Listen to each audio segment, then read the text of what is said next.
सुप्रभात बच्चों, संस्कृत की कक्षा में आपका हार्दिक अभिनंदन है। आज के इस कक्षा में हम 10वां अध्याय जिसका शीर्षक है अशोक वनिका, इसके बारे में पढ़ेंगे। बच्चों, अशोक वनिका जो है वो अशोक वाटिका का ही नाम है, जो रावण की अशोक वाटिका थी लंका में। तो वहाँ उस जगह में कैसी सुंदरता थी, कैसे कैसे दृश्य थे, कैसे कैसे फूल थे, कैसे कैसे पौधे उगे हुए थे, कैसी सुगंध आती थी, उस सब के बारे में इसमें वर्णन किया गया है। तो आइए शुरू करते हैं इसको। प्रस्तुत पाठ आदिकवि वाल्मीकि कृत रामायण के सुंदर कांड के 15वें सर्ग से संग्रहित है।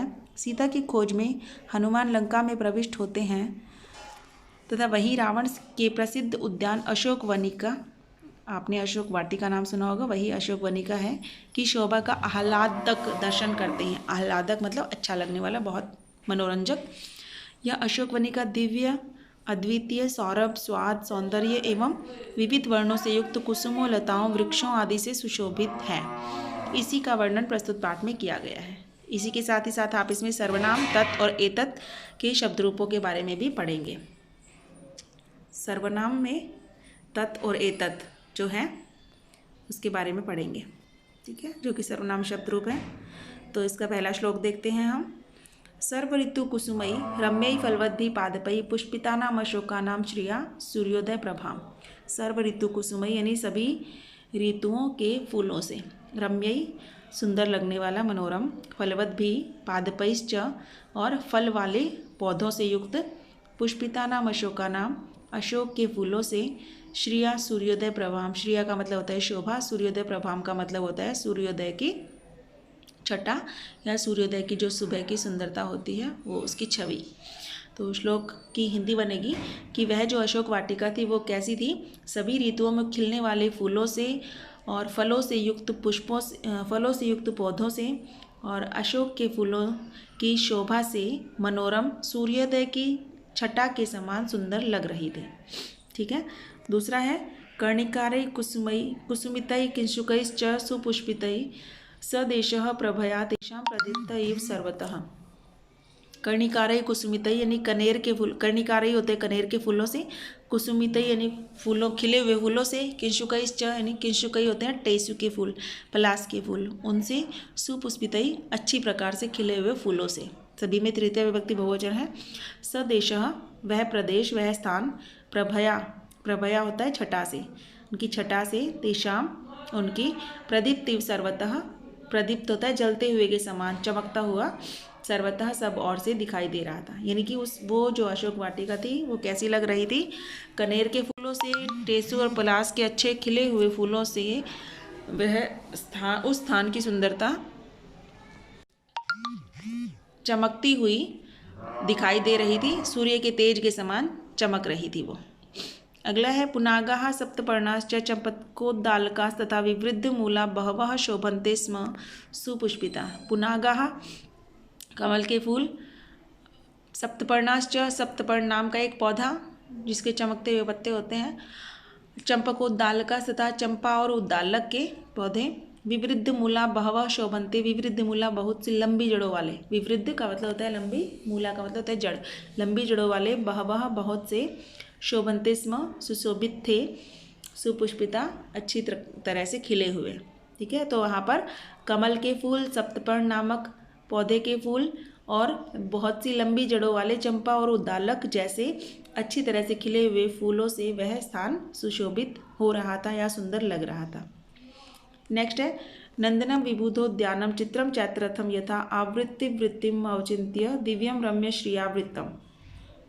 नंदनम विबुधोद्यानम, देवताओं का जो उद्यान है, विबुध होता है देवता, देवताओं का उद्यान जिसका नाम है नंदन, उसके नंदन वन के समान, नंदन उद्यान के समान, चैत्ररथम चित्रम यथा, और चैत्ररथम के विचित्र उद्यान के समान, अतिवृत्तम इव अचिंत्यम, अतिवृत्तम जिसके बारे में बताया नहीं जा सकता, इव अचिंत्यम और न जिसके बारे में सोचा जा सकता है, अचिंतनीय और अवर्णनीय, दिव्यम रम्यम श्रियावृत्तम, दिव्य अलौकिक और रम्य रमणीय, श्रिया होती है शोभा, उससे वृत्तम घिरा हुआ या युक्त।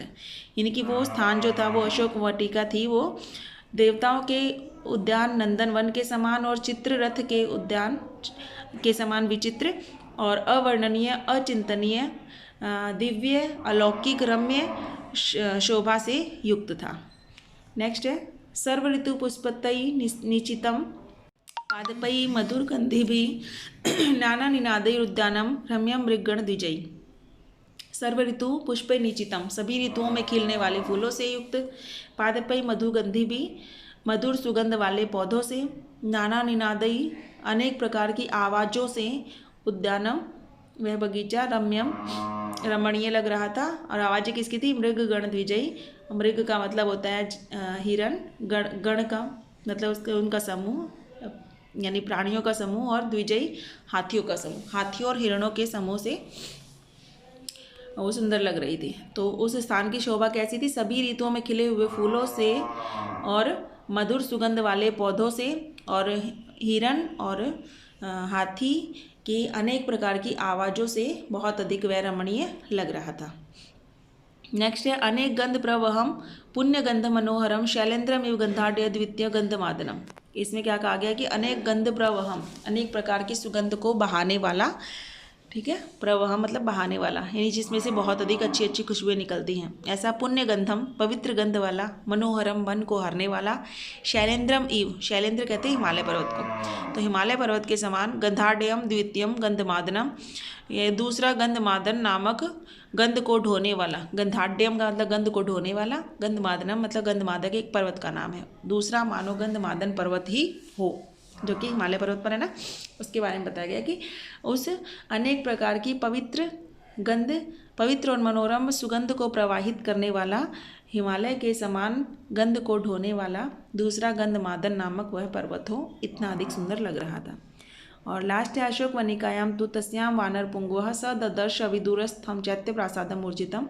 अशोक वनिकायाम तु, अशोक वाटिका में तो, तस्याम वानर पुंगवः उस वानरों के श्रेष्ठ हनुमान ने, ददर्श देखा, अविदूरस्थम अविदूर मतलब नज़दीक से ही खड़े होकर के, वहाँ दूर से, ज़्यादा दूर नहीं, नज़दीक से, चैत्य प्रासादम प्रासादम ऊर्जितम एक चबूतरे पर बने हुए चमकते हुए महल, ठीक है, चैत्य प्रासादम ऊर्जितम, ऊर्जित होता है चमकता हुआ, इसके चारों तरफ चमक फैल रही थी, ऐसे प्रासाद कहते हैं भवन को, महल को, तो ऐसे चमकते हुए उसके महल को देखा।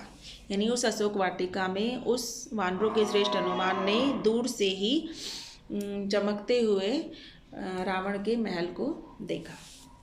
कंप्लीट हो गया है चैप्टर आपका, और आपको समझ में आ गया होगा।